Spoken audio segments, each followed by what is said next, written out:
Welcome to the Got Academy podcast. Hi everybody, hello, Teodor Ivanov Zhelyakov. Teodor Ivanov Zhelyazkov, yes. Zhelyazkov, sorry. And you want to talk about you being a huge Lord of the Rings fan. Yes, that's true. And for a long time you were a bit snobbish about Game of Thrones. I was indeed, yes, you can say it that way. That has nothing to do with you living in the UK for some time, where snobism was invented. But Game of Thrones has won you over. Yes, it has, absolutely, definitely. Why was it hard for you at first to transition from Lord of the Rings to Game of Thrones? It seems like, I don't know, to me like a seamless transition. When I was a kid, I hated reading books. That was the one thing that my parents could not get me to do. When I was 7, 8, 9, 10 years old, in school we have these summer reading lists. I could never read them. I really struggled with them. Okay, where did you go to school? Oh, I went to school, it's a small school in Bulgaria, in Burgas, and Burgas is my hometown. It's on the Black Sea coast, very close to Turkey. So a lot of Israeli tourists over there, and I apologize for whatever they're doing there. I apologize. Well, the British have more to apologize for, so. Okay. Go on. Summer reading lists that we had to read books, and they usually involve 10 or 12 books, and it used to be classics like Count Monte Cristo, Robinson Crusoe, the Little Prince, all these classics, but I just couldn't read them. I wanted to go outside and play with my friends. And then when I told my parents that I wanted to buy The Lord of the Rings, which is a 1200 pages book, they were really, they could not believe what I was saying. But they reluctantly agreed to buy it, and it wasn't a cheap book. It was quite expensive. And then after I started reading it, I just completely got lost in the book. I read the whole thing in 2 weeks during school time. So I was staying up until 4:30 in the morning to read, and then go to school at 7. I just couldn't leave it, and that's why it was so special. It opened the gate to me, not only to fantasy but also to reading in general, and that's why it holds a special place. But also once I got older and I had a different view of it, I finally was able to discover little things, the characters, what they represent, the themes and the topics that are being discussed in it, and it became even more attractive and alive to me. And that's why it always kind of was a special, it had a special place in my heart, especially for fantasy. And it was the one thing after that I discovered that there are lots of other people who love it. There's this massive fandom, and then I watched the movies, of course, and then I also read the Silmarillion and the Unfinished Tales, so all the other surrounding books. How was it watching the movies? The movies, I like them. To me, they're amazing, especially if I can make a little comparison. In 2000 and 2002, you could see the Battle of Helm's Deep clearly, even though it was during the night. And then in 2019, we couldn't watch the Battle of Winterfell. It was really dark, even with all that technology that we have now. Yeah. But the ending is slightly different in the books. When Frodo and Frodo, Sam, Pippin, and Merry come back to the Shire, they actually have to fight their biggest battle. Then, having discovered that their home is turned into something completely different, which I think is the one thing that the movies are missing the most, is that shock that they discover that their home is actually changed into the one thing they were fighting to defeat. And also show how much they've changed, because now they do all kinds of strategy in the Shire, and it emphasizes how different they are from the last time that they were in the Shire. Absolutely, and then their personal change. And I remember reading that, and when I was reading it for the first time, they're finally going back to the Shire, and I'm thinking to myself with my childish way of thinking. Oh, finally everything's gonna be fine. You know, it's gonna be a happy ending, and then suddenly they come back to something completely different, and which is awful, and it's horrible, and they have to fight again at their doorstep. You know, for their home, which is something that the big folk, as they refer to them, didn't have to do. So that's the one thing that the movies are missing. And maybe another thing that I need to say as a complaint, because of course the movies, as good as they were, there were things that I didn't like, and one of them was the fact that Frodo was represented as a very passive and scared guy. And in the books he's very different. In the books he's courageous, he's brave. At that moment at the Weathertop, he actually charges the Night King. Oh my God! There we go. We're gonna get to the Night King. He actually charges the Witch King. The Witch King. He actually charges him, and he says, "You know, I'm gonna fight this evil." And in the movie, he just drops his dagger and then drops down, which is a very unfair representation to him. And needless. Yes. Why change it? Yes, and then it's also in the movie you've got so many, you know, those close shots of Frodo's face, how he's smiling, and he's that type of nice guy. There's nothing brave and courageous in his look and in his actions. It's always, and I get that Sam is, and even Tolkien said that Sam is the true hero for him, and I get. He did say that. Because Sam was my hero. Okay, go ahead. Yeah, I really didn't know that. No, Tolkien said it. He did say that for him, Sam is the true hero of the whole story, because he's always there for his friend, even when things are going bad, even when he's being cast out, he still comes back and carries him literally towards the top. Yeah. And the part where Frodo gets beaten by Shelob, and Sam fighting against Shelob was, for me, one of the best sequences I've ever read. Yeah, I was like transfixed. It was incredible. I felt like my juices flowing as I was reading it. Yeah, it's a very powerful moment, and because I'm also a musician myself, I play the guitar,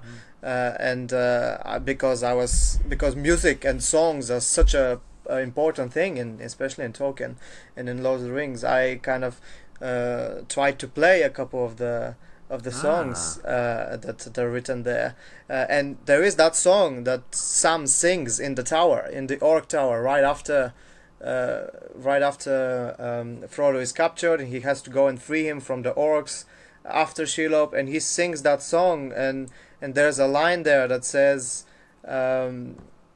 just give me a second to find it, which is a very powerful line that really kind of made me realize why it was so important, and I'll just read it out if you don't mind, because it's so it says, "In western lands beneath the sun, the flowers may rise in spring, the trees may bud, the waters run, the merry finches sing. Or there may be its cloudless night, and swaying beaches bare, the elven stars as jewels white amid their branching hair. Though here at journey's end I lie, in darkness buried deep, beyond all towers strong and high, beyond all mountains steep, above all shadows rides the sun, and the stars forever dwell. I will not say the day is done, nor bid the stars farewell." And especially those. So he's not giving up. Yeah, especially those 4 lines in the end are just really, really powerful. So you turned that into a song? You played it?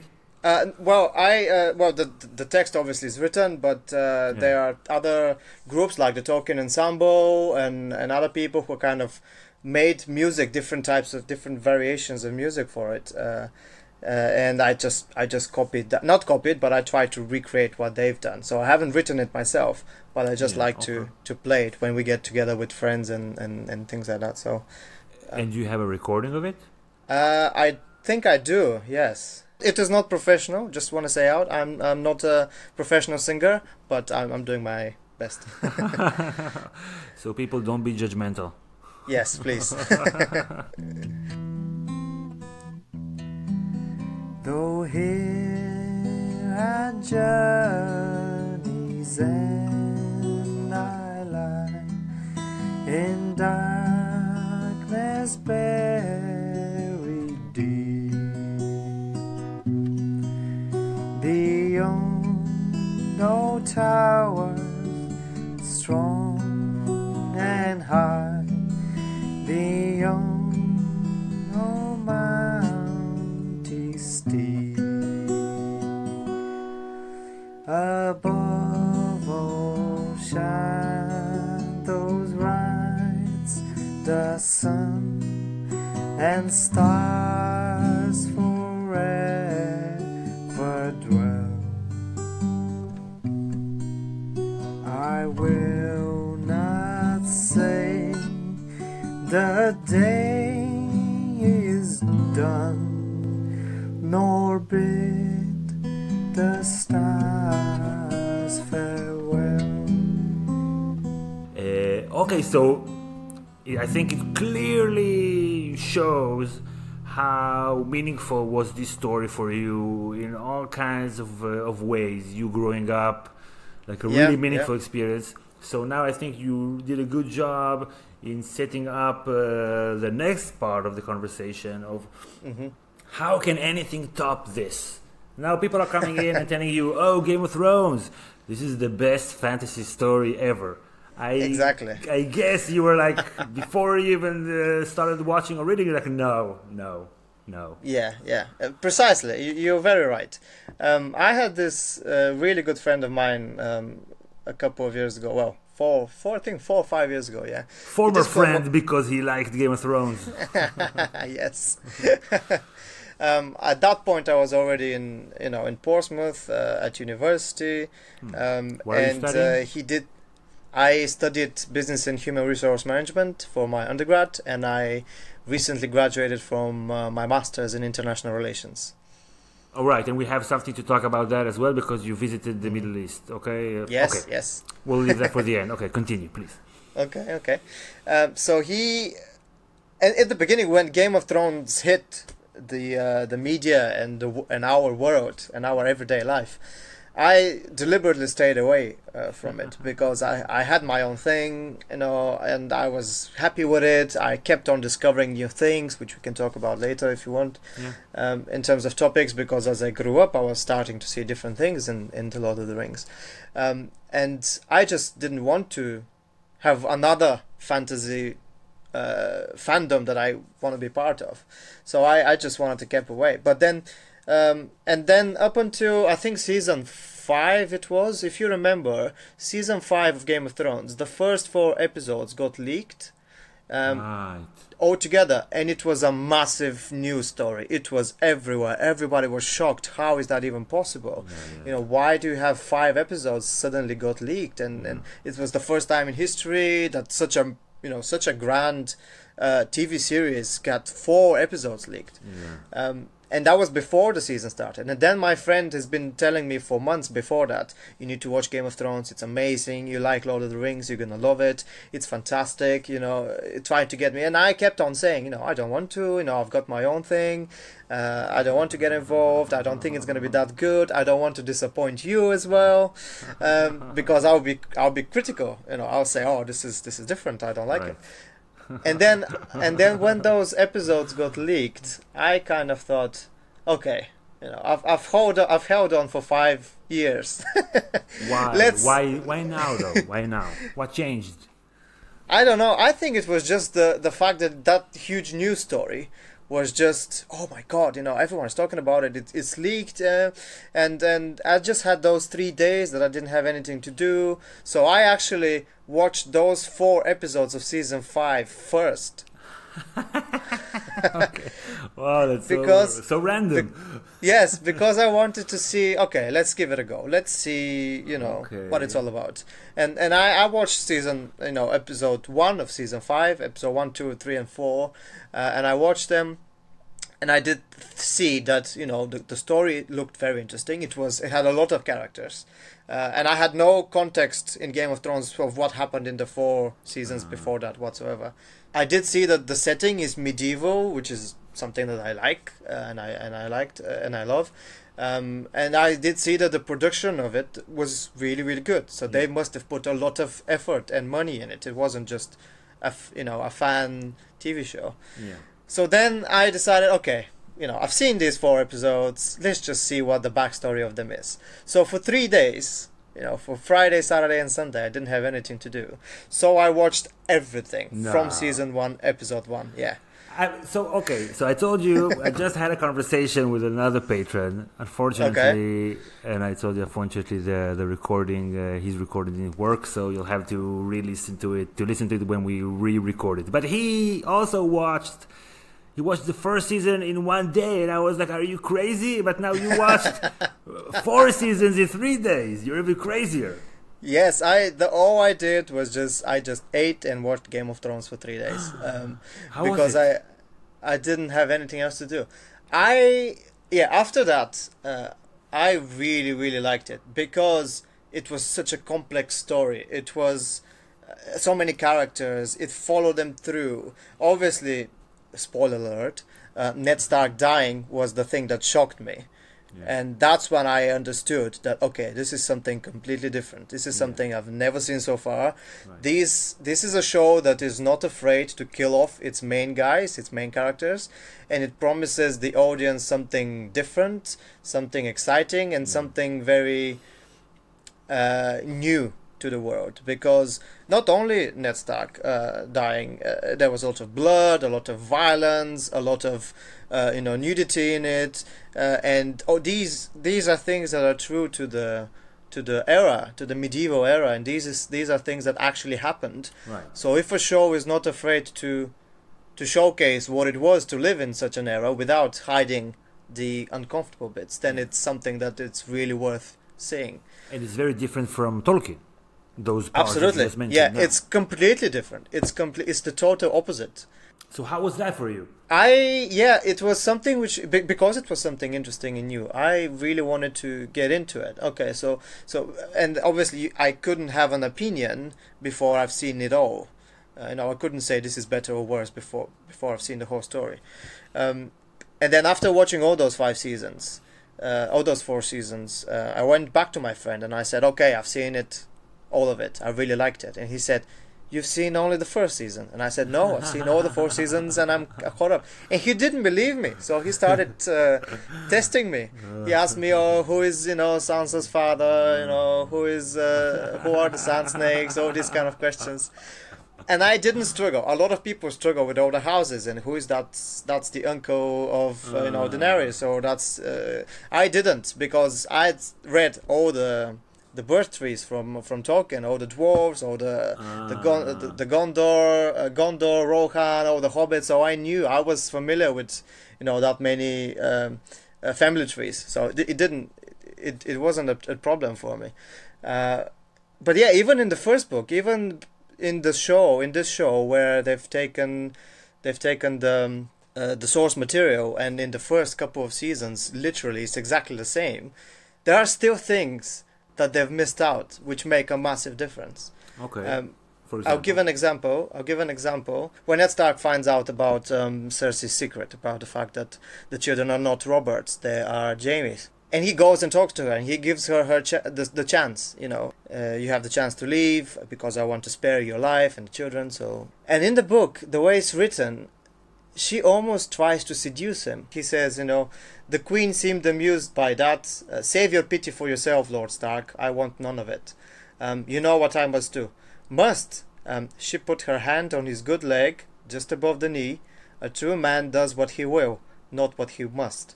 Her fingers brushed lightly against his thigh, the gentlest of promises. The realm needs a strong hand. Joff will not come of age for years. No one wants war again, least of all me.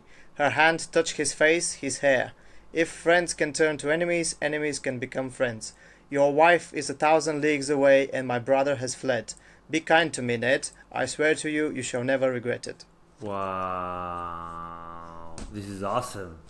So it doesn't get more seductive than that. Wow, I wish they would. I wish they did it in the show.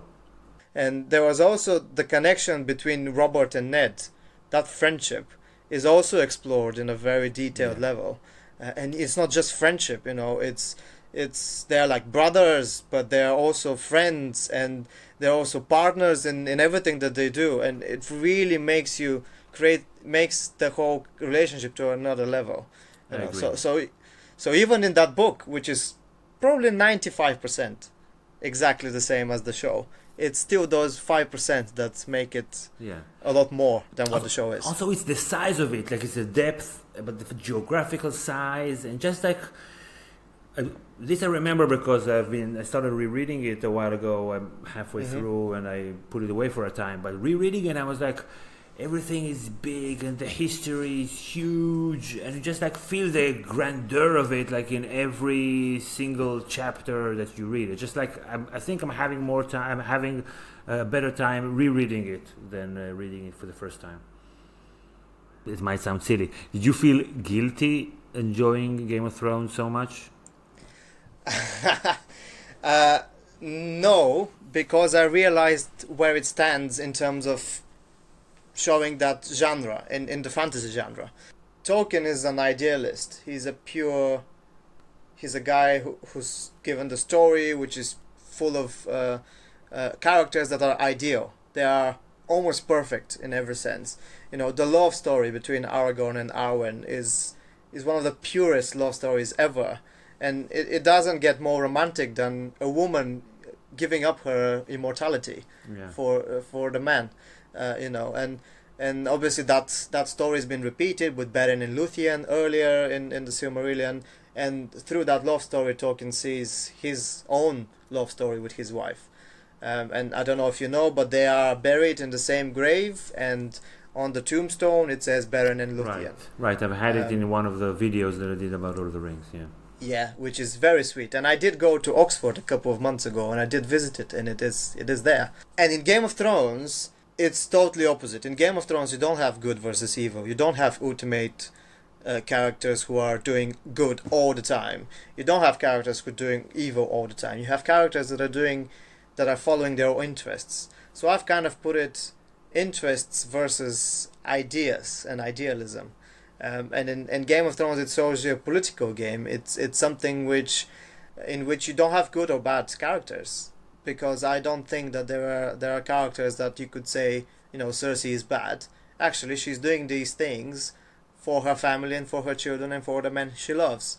And then at the same time, the Starks, they're not good. No. In a way, they're good, and the Lannisters are evil. Everyone is trying to protect their own interests and their own family and the people that they ultimately love. So it's a more realistic view of the world that we live in, and that's why I think Game of Thrones reaches that much to people all over the world, because they could relate to those characters. You could relate to, the girls can relate to the naive girl who thinks that the prince on the white horse will come over and they will live happily ever after, and then suddenly that guy that she thinks is a prince is a total idiot. And doesn't work out that way. It's not rainbows and sun all the time. And we can relate to somebody who's been abandoned, an orphan without parents, who is isolated from their own family, like Jon Snow or like Daenerys. And you could relate to all these different storylines. While in Lord of the Rings, I couldn't relate to Aragorn, because Aragorn is such a perfect character, and I would fail in trying to be Aragorn, and I couldn't. Okay. You couldn't be Gandalf, because he's that type of prophet and old-time wizard. You couldn't relate. Maybe you could relate to the hobbits. Maybe the hobbits are the ones. But also they are so brave, in spite of them being small and not having any experience in fighting. Yeah. They face such incredible obstacles, and they fight through, and you're like, I don't know if you said like the Witch King, so when he charged, right, this is why. Yeah, I wouldn't do it. Yeah, would you charge the Witch King? I don't know. I would no. Just like, because it's like their instincts are always like fierce. It's not like a logical decision. Yes, that's true. But and I'm saying that you could probably relate to the hobbits, because from Tolkien's point of view, when he was writing it, I think that the hobbits is his view, and the Shire is his view of Britain, and Britain in going into the First World War. Suddenly you have this war happening on the other part of the continent, somewhere far, far away from home, and then you are called upon as a normal British soldier. You are called upon to go and fight this evil of which is something that we've never seen before. And then from that point of view, I think that the soldiers and maybe some of the British people can relate and see themselves in the hobbits who live this peaceful life. Right. But for everyone else, it's difficult. It's difficult to relate in a way to the characters from the Lord of the Rings than to the ones in Game of Thrones. So now, as someone who's actually, I'm a lover of history. I love history. I love politics as well, and that's why I studied international relations. So, especially for somebody who studied international relations, to see the politics and intrigues in Game of Thrones was, wow, this is something that I've studied about. You could see those different things that they're doing. Tyrion trying to outsmart everyone, the different relationships between the houses. I could see the historical inspiration that Martin used to create this world. And it just showed me what people could actually do, what the real life could actually be in medieval setting. So it did make me appreciate the Lord of the Rings more for what it is, but also it showed me that there's another side to it. There's a more realistic side to this fantasy idea. And it's another story that, combines and shows you what history was like a couple of 100 years ago. So Martin, I think he's an incredible storyteller. But Tolkien, the way he uses words is just spectacular, unrivaled, unmatched. Yes, yeah, absolutely. And of course, because a big part of that story he's seen himself. I mean, he's seen Battle of Helm's Deep. He's seen the Battle of the Pelennor Fields, which is in Gondor, because he was at the World War I, at the Somme, the Battle of the Somme, and then this is where he loses most of his friends, whether they die or they are permanently, damaged because of the war. And he kind of expresses that in the book. And he's been writing some parts of the book while he was there in the trenches. And exactly, crazy. How you are there, they're shooting at you and you can die at any moment. And then suddenly you want to write this down and to tell a story. So it's fantastic, and that's why for me it will always be so much more emotional, because he's been through most of these things. Right, and Martin, his experience is totally different, right, towards war. Yes. Like his experience is not going to war. That's like his formative experience, which is to be appreciated and lauded. It was like he was a conscientious subject, right, in the Vietnam War. Yes, as you said, he's a pacifist, and he. And of course, the war in Vietnam was totally different than World War One, and that's why I kind of expected, and I wanted that the finale of Game of Thrones would not be a massive battle, a massive battle, and then the battle decides everything, because we know in real world that battles make things more complicated. So the solutions in the end are always different. They are taken by diplomacy and by intrigues and by political backstabbing and in games, rather than just one big battle and then that's how we decided, at least nowadays. Okay, so this is a great segue. Speaking of battles that don't solve anything and of diplomacy. So you have visited the Middle East recently also. Yes.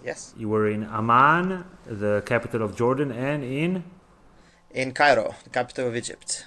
In Amman, I've only been to the airport. Cairo, I would love to go. I've never been. So this is also, first of all, weird. I'm Israeli. I live right there. Anyway, so what brought you here? What did you do here? And what were your impressions? I'm very curious. So I currently work for the University of Portsmouth, and one of the joys of my work is that I get to travel to all these places. And I got recently promoted, so I now look after the Middle East region, so which means I get to travel. I'm not sure you're doing a very good job looking after the Middle East. So how are you looking after it? Yeah, I work for the global office at the university. So we are looking after the international students that come over and study with us. And one part of that is going to recruitment fairs, and we work with agents in those countries, so that we kind of give more information to people who decide and where they want to study after they finish school.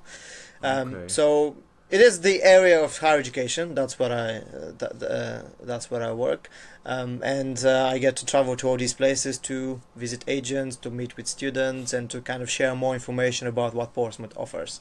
Well, of course, without pressuring anyone to come over and study with us. And that's the one thing that I like about it, is that, you know, it's helping it's helping the students to make their informed decisions rather than selling them the university. And I hate that word. Okay, so how was Cairo? First of all, Cairo. I'm interested. So Cairo was it's huge. A very yeah, it's massive, and it's my second time in Cairo actually. I was there in November last year for the first time, and I had the chance to explore more of it because we were doing school tours. So I visited all these different parts of Cairo, and it was incredible to me to see what the recent events in the recent years have done to the place. You have those parts that are, you know, miles and miles with new buildings that are upcoming. You have other parts of the city where their buildings were not finished, but still people live there. Then you go to a third part of the city where everybody's got their own, you know, their brand new neighborhoods like mansions. Wow. Some people have swimming pools, 2 or 3 cars. So it's a very big difference between different parts of Cairo, and it was just unbelievable to me to imagine and see this with my own eyes. So did you go to Tahrir Square? No, I didn't get the chance to. But it gave me, and of course their food is amazing. Everywhere in the Middle East. I've also been to Lebanon, apart from Jordan and Egypt, and the food is amazing everywhere I go. And but in terms of the people themselves, I'm yet to discover the differences in cultures, which is another thing that I'm fascinated with. Interesting. I don't know, maybe in temperament or something, like some are more open than others. I don't know. I compare them. If I compare them to people in the UK, obviously in the UK the culture is it's a lot more individualistic. So people are, you know, everybody is doing their own thing, which is fine. No one wants to, you know, oh, what are you up to, or what are you up to? And I need to kind of be up to speed and up to date with what everybody else is doing. You just work for 10 years in that industry, let's say, and then you decide, okay, I want to try something completely different, and then you go and travel for 2 or 3 years around the world, then you come back. So it's that type of freedom that they have. It's more individualistic. While the more you go to the east, the more collectivistic it gets. And especially for somebody from the Balkans, we are kind of in the middle, but we also want to know what other peoples are doing, you know. And it's more family oriented, I guess, Bulgaria than the UK. Yes, it's more family orientated, yes. And then especially when you go to the Middle East, it's very much family orientated. It's that kind of patriarchic idea, you know, and most of the students would be coming with their parents, and their parents would be deciding for them because they're paying for them. But also people in the Middle East I found that are more direct than people in the UK. And if they want something, they'll come over and say what they want, and then you kind of reply to that in that way. And be direct as well with them, and that's it. No hard feelings, nothing else. While in the UK, if somebody has a problem, they'll try to go around it. They'll try and sweet talk you first, you know, and then finally, it's very excruciating experience. And how is it in Bulgaria? Oh, in Bulgaria, we are a lot more direct. We are a very expressive nation. If I don't like you, you will know. In a way, we also get angry very quickly. Something in the Middle East that I also discovered, that people get angry quickly, and they're not afraid to show their emotions. While in the UK, the people are a lot more restrained. They, you know, it is frowned upon if you show negative emotions in public. Like if you go back home, you can shout and scream as much as you want, but if you are in public, you're expected to be more restrained. Wow, it's very different than Israel. Of course, like I like it here, where it's easier for me. It's easy to connect to people. But when I go abroad, whatever, to UK is actually one place that I've only been once as a child. But let's say to continental Europe or the US, I'm also very impressed by. You were talking about the freedom. It's just like you have space, like as a person. And you can really, it's physical space, but not only that. and that's Yeah. also something to appreciate. So it's just a matter of degrees and like personal preferences. I couldn't say that it's better to be this or that. Advantages. No. and, Every place has got its own unique qualities, and of course, I've been in the UK for 8 years now, so I kind of understand better the UK culture than when I did when I arrived. So it makes more sense to me now, and the way that they behave, you know, and everything, everyday life in the UK is normal to me now. It was a very surreal experience to me to see people queuing. And you know, this is, and, you know, respecting respecting the queue. You know, no one is jumping the queue. You know, everybody's waiting for their line patiently. Isn't it Yeah, awesome? they could moan a little bit, you know, and you know, just have a occasional roll of the eyes, but that's it. You know, you don't get into a fight over the queue. While people in Bulgaria don't queue, or anywhere in Eastern Europe, Israel, you don't queue. You just go and you know, give your best shot. So when I'm explaining this to my friends and family back home, they cannot process this. They couldn't process this. And I left. I came to the UK in 2011. So 2011 was a very different time than now. We have yet to talk about Brexit. Yes. Okay. Yes. I was hoping not to talk about it. Okay, we don't have to. We don't want to. No, I'm joking. Of course we will.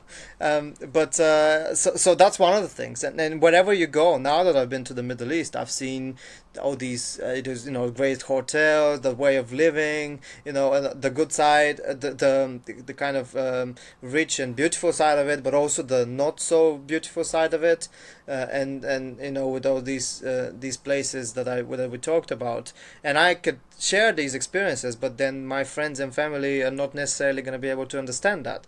So because I've seen these things, I'm starting to think differently. I'm starting to think, okay, so maybe if, for example, again, the queuing the queuing thing, if there is a system, then might as well go follow the rules. Right. You know, and don't follow the rules because you're gonna benefit from it. Follow them because they are the rules, and that's how it should work.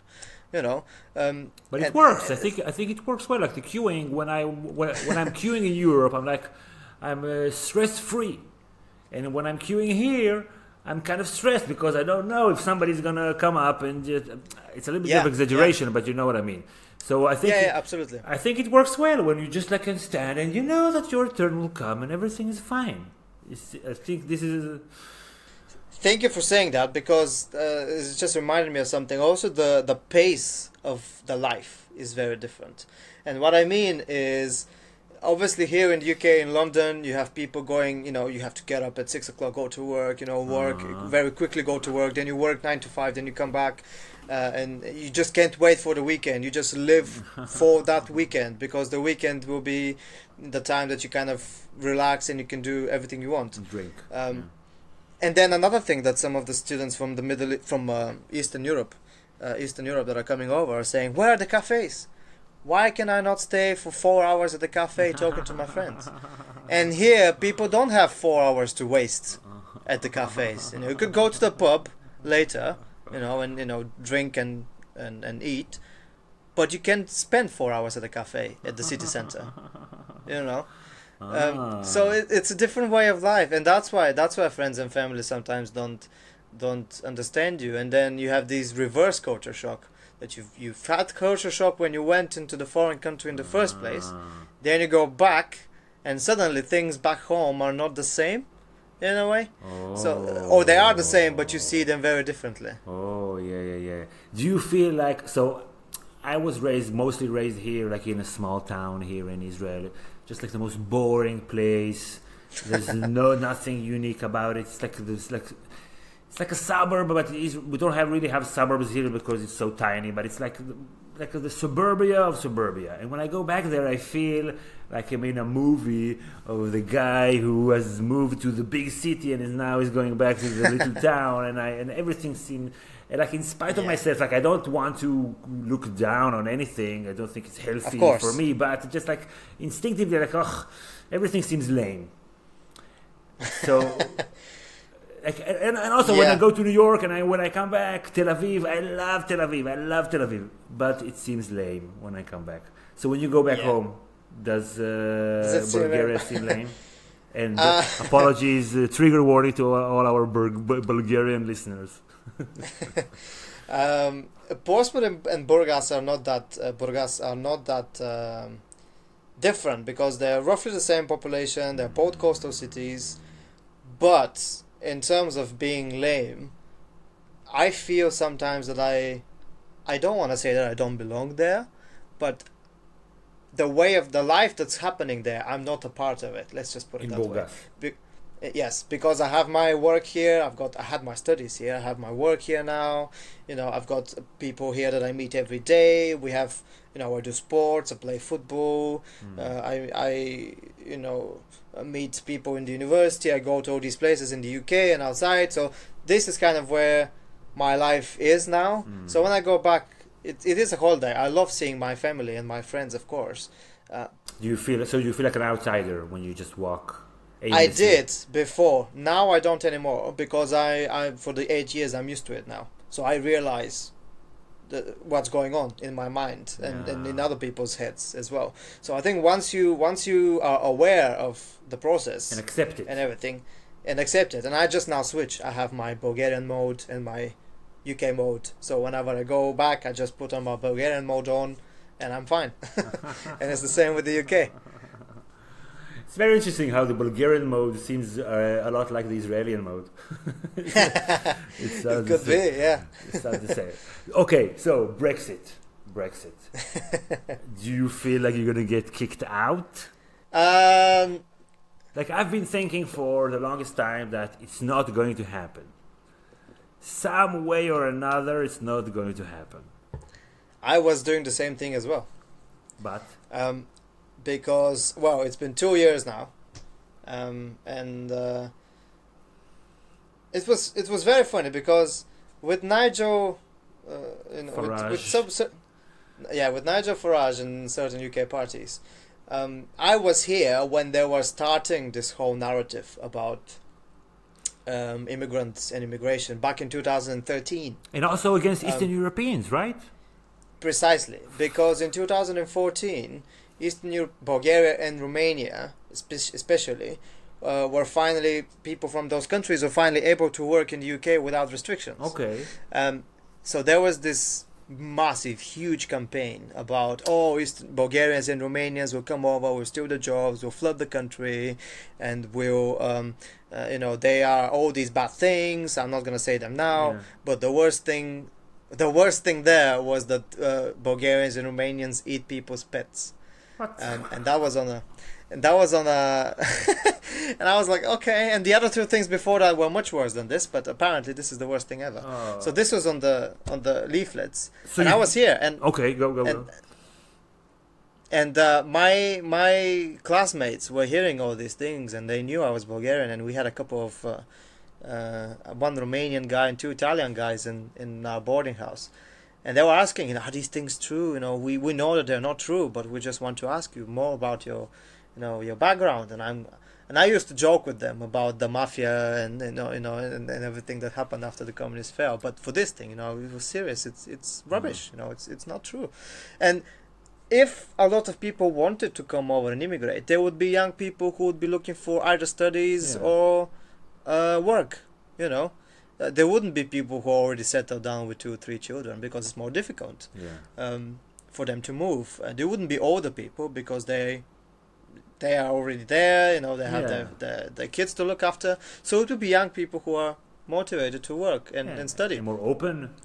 It was ridiculous. It was very funny because on the 1st of January 2014, they were expecting this armada of airplanes from Eastern Europe coming over, and then there was the BBC was there with the TV crew, and they were like the camera was on the airport terminal, and then they were waiting the flight from Bulgaria, and there's this one guy with a suitcase and a coat, and the reporter is like, so welcome to the UK, what are you gonna work and what are your plans now? And he said, I've been living in London for the last 10 years, I'm a lawyer. Okay. So But you took it to the funny place. But like I was getting upset as you were saying what Nigel Farage and his racist biggest friends were saying. You didn't take it personally. I was 16 back then. So how old are you now? I was 24. Wow, good for you. Okay. You know that you did all that you did in such a short time. Yeah. I guess it helped that you didn't have to spend 3 years in the military service. Yeah. It did, but my father was an officer in the army, so I've done my military service at home. Sorry. That's fine. But yeah, I was lucky because it wasn't compulsory anymore when I was 18, which was good. But yeah, on a serious note, it is a horrible thing, and a lot of people are, packing their bags, going somewhere else from the UK, and a lot of my friends are, because they don't feel welcomed. And especially when the results came out, there were a lot of people who were saying, okay, I'm done with it. I don't feel welcome. Your friends around you, your colleagues, they will be great. They were very supportive, and of course, because my environment is in the university, and they were all like, we're very sorry. I had a lot of people from the UK coming over, British people, to apologize to me for what their country has done, and which is like, I don't apologize. You haven't voted for this, and it is not your fault. But they felt ashamed by it. And how did Portsmouth vote? How did the city vote? Well, Portsmouth, I think it was one of the first cities to announce that they are leave, that they want the UK to leave.